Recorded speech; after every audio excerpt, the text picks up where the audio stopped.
Right. So tell me, Mr. Virmani, this year's budget includes plans for a center of excellence in AI and increased focus on domestic manufacturing, including toys and footwear. How do these measures contribute to India's long-term vision of becoming a global innovation hub?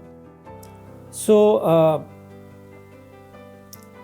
actually, there are two parts to it. One is the second one, which is the what we call labor-intensive exportable products, which relate to MSMEs. Things like textile, footwear, toys, etc., food processing. So the effort, you see, there's kind of like two quality chains, and the effort is to raise. So where do they come from? Where is this concept?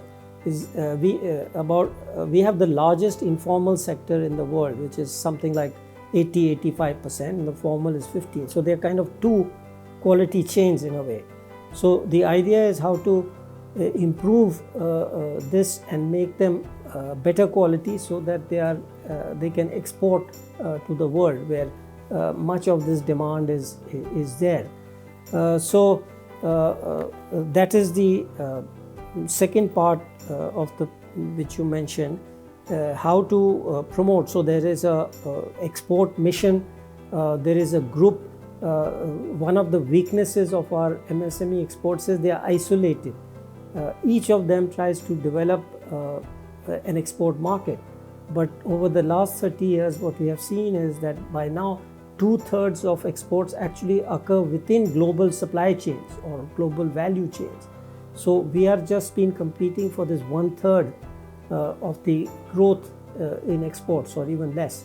So we have to get integrated into the supply chain. So again, this budget tries to make a start in that by setting up a mission, setting up a group which will actively look at this, how to integrate these MSMEs and others which are already taking place into the supply chains.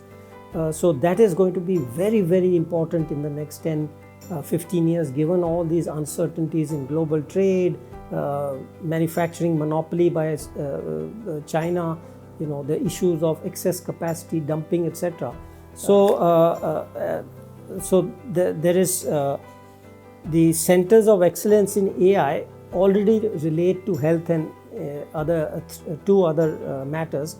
What this budget does is add education to it. Now, why is that? AI is going to drive innovation in social sectors, which includes health, other things, education, skilling. So again, one has been saying that skilling is very important. So the government has recognized this, the budget has recognized this, and introduced education into those centers, because they will innovate on e-learning, on e-education, on teaching aids, etc. Just think of a teacher in a rural area. In principle, they could have, and the key one here is broadening the broadband to all the secondary schools and primary health center. That is a key link. Once they are connected by broadband, there can be teaching materials, there can be guest teachers who this local teacher can call upon. There can be a 1-hour lecture by a specialist sitting in Mumbai or Chennai or anywhere. That's the key. So this Center for Excellence will innovate on both education at different levels. So at lower level, mid-level, and higher levels, the new things that AI can do, what will be the effect of quantum computing, etc. So I think that is where the centers come in. They are not just for the highest levels, but AI is going to be applied across the board, and it's very important that we understand the experts. I have a kind of layman's view of thing, and I make all kinds of suggestions, but really the experts in each area have to get together, have to find out exactly how that can be done. Finally, in your view, how does this budget align with India's broader goals for economic growth and structural reforms?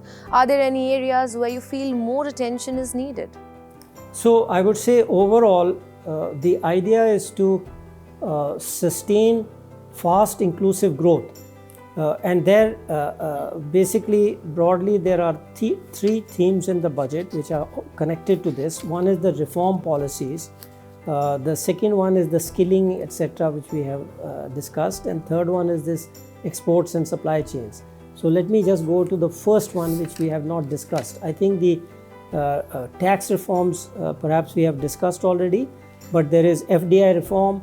There is a promise to look at how the BIT is working and change them, because as the finance minister said, only 2 have been signed so far. So perhaps there is need to relook at the way we think of the bilateral investment treaties and reform them so that we can move forward.